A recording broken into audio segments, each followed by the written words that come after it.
ከ100 ሚሊዮን ብር በላይ በመሰወር ወንጀል የተጠረጠሩት የስፖርት አወራራጅ ድርጅቶች ወይም የቤቲንግ ባለቤቶች እና ተባባሪዎቻቸው በቁጥጥር ስር መዋላቸው የብሔራዊ መረጃና ደህንነት አገልግሎት ገልጿል። የህወሓት ህጋዊ ሰውነት ሳይመለስ በትግራይ ምንም አይነት ምርጫ አይኖርም ሲል ህወሓት አዲስ በሾመው ቃል አቀባዩ በኩል መግለጫ ሰጥተዋል። ዛሬ በእነዚህ ሁለትና አጣዳፊ ዜናዎች መጥተናል። አድማጭ ተመልካቾቻችን ቪዲዮዎችን ላይክ እንዲሁም ሰብስክራይብ፣ ቪዲዮ ስንለቅ እንዲደርሳችሁ የደወል ምልክቱን በመጫን አጋሮቻችን ይሁኑ። ይህንን ስለምታደርጉ እያመሰገንን ወደ ዜናው እንገባለን።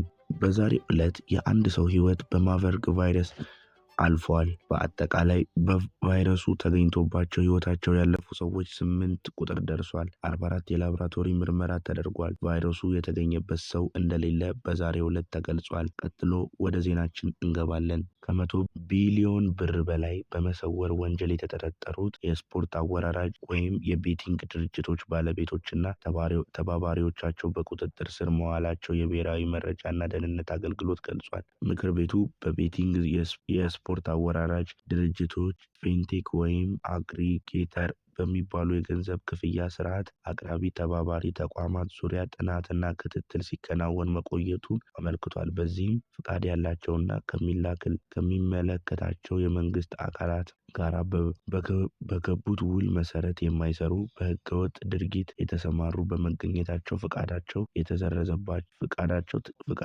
ተሰረዘባቸው። ምንም አይነት ፍቃድ ሳይኖራቸው በስፖርት አወራራጅነት ተሰማርተው የነበሩ አካላት በዓለም አቀፍ የኢንተርኔት ትስስር አማካኝነት በህገወጥ ድርጊት ተሰማርተው መገኘታቸውን ገልጿል። በፋይናንስና ደህንነት አገልግሎት ከኢትዮጵያ ፌዴራል ፖሊስ ለአዲስ አበባና ከድሬዳዋ ከተማ አስተዳደር የጸጥታ አካላት እንዲሁም በህብረተሰቡ ትብብር 24 ተጠርጣሪዎች በቁጥጥር ስር መዋላቸውን አሳውቋል። በተለይም በህጋዊነቱ ሽፋን ፍቃድ የወጡት ድርጅቶች ላይ ክትትል ለማድረግ ሙከራ በተደረገበት ወቅት ሁሉም ፍቃድ ሲያወጡ ይዘውት ከነበረው ቢሮ መልቀቃቸውና አድራሻቸውን መሰወራቸው መረጋገጡን ገልጿል። የቤቲንግ የስፖርት አወራራጆች ድርጅቶች ፊንቴክ ወይም አግሪጌተር ተብሎ ከሚጠሩ የፋይናንስ ስርዓቶች ከሚያሳልጧቸው የሀገር ውስጥ የክፍያ ስርዓት አቅራቢ ተቋማት ጋር በመመሳጠር አጠቃላይ ሲያንቀሳቅሱት ከነበረው የገንዘብ መጠን መንግስት በተለይም የገቢ አማራጮች ማግኘት የነበረበትን 100 ቢሊዮን ብር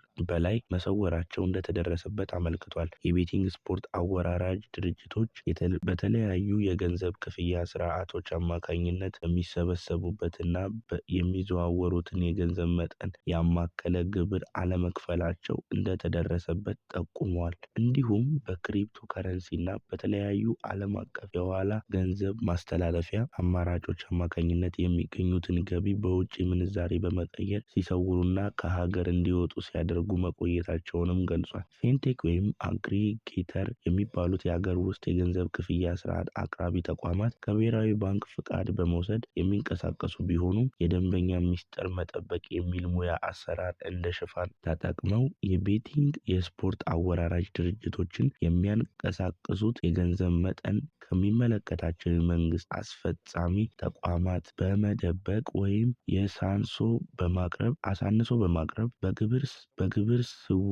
በግብር ስወራ እንዲሁም ከፍተኛ የሀገር ሀብትን ወደ ውጭ በማሸሽ ወንጀል ላይ ተሳትፎ እንዳላቸው አመልክቷል። የተለያዩ ሀገራት ዜግነት ያላቸው ግለሰቦች ጭምር ከኢትዮጵያ ውጭ ሆነው ሀገር ውስጥ ለሚገኙ ተባባሪዎቻቸው ውክልና በመስጠት ህገወጥ ድርጊቱን ሲፈጽሙ መቆየታቸው እንዲሁም ውጭ ሀገር የበለጸጉ ሶፍትዌሮች ጥቅም ላይ መዋላቸውና ድርጅቶቹ ቋሚ አድራሻ የሌላቸው መሆኑ ወንጀሉን ውስብስብና ለቁጥጥር አስቸጋሪ አድርጎት እንደቆየ ገልጸዋል። ምንም እንኳን ጉዳዩ ውስብስብ ቢሆንም የደህንነት ተቋም ከሌሎች የመረጃና የጸጥታ አካላት ጋር በመተባበር ተጠርጣሪዎቹን መያዙን አመልክቶ ብሔራዊ መረጃና ደህንነት አገልግሎት ስለ ተጠርጣሪዎች ማንነት እንዲሁም ስለ ቤቲንግ ድርጅቶች ስም በህገወጥ ስራ ተሰማርተው የተገኙ የትኞቹ የፊንቴክ ወይም የግራቤቲክ ድርጅቶች እንደሆኑ ለጊዜው በይፋ ያለው ነገር የለም። ወደ ቀጣዩ ዜናችን ስናልፍ ህወሓት ዛቻ የሚመስል አዲስ ነገር ተናግሯል በአዲሱ ቃል አቀባያቸው በኩል። ይህም ምርጫ አይኖርም፣ የህወሓት ህጋዊ ሰውነት ወይም ወደ ምርጫ ወይም እንደ ፓርቲ ሳይመለስ በትግራይ ምንም አይነት ምርጫ አይኖርም ሲል ህወሓት አዲስ በሾሞ ቃል አቀባይ በኩል አዲሱ የህወሓት ቃል አቀባይ አቶ ሚካኤል አሰግዶም ትናንትና ለሚዲያዎች መግለጫ የሰጡ ሲሆን ምርጫ ቦርድ የህወሓትን ህጋዊ ሰውነት ሳይመልስ መጪው ምርጫ በትግራይ እንደማይካሄድ መናገራቸውን አዩዘ ሀበሻ ተመልክቷል። ህወሓት ችግር ውስጥ ነው ማለት የትግራይ ህዝብ ችግር ውስጥ ነው። አብዛኛው የህወሓት አመራር ምሁራን ወጣቶች ናቸው። ህወሓት ሊነቀልም ሊተከልም የሚችለው በትግራይ ህዝብ ብቻ ነው ብለዋል ቃል አቀባዩ። የኢትዮጵያ መንግስት የፕሪቶሪያውን ስምምነት ተግባራዊ ከማድረግ ይልቅ የታጠቁ ቡድኖችን እያንቀሳቀሰና እያስታጠቀ መሆኑንና ድሮኖችን ጨምሮ እየተኮሰ መሆኑን ተናግረዋል። ምንም እንኳን የፌዴራል መንግስት ስምምነቱን ተግባራዊ ለማድረግ ያለውን ፍላጎት ዝቅተኛ ቢሆንም ህወሓት አሁንም ዝግጁ መሆኑን ተናግሯል። ቃል አቀባዩ ወደ ምዕራብ ትግራይ ወልቃይት የተጀመሩ የአየር በረራዎች ተፈናቃዮች እየመለሱ ነው ለማለት ሴራና የሚዲያ ፍጆታ መሆናቸውን ተናግረዋል። አድማጭ ተመልካቾቻችን ቪዲዮአችንን ላይክ እንዲሁም ሰብስክራይብ ቪዲዮ ስንለቅ ሊደርሳችሁ የደወል ምልክቱን በመጫን አጋሮቻችን ይሁኑ። ይህን ስለምታደርጉ እናመሰግናለን። እስከ ነገ መልካም ነገን ቸርን ሰብት እያለን መልካሙን እየተመኘን እስከ ነገ መልካም ነገ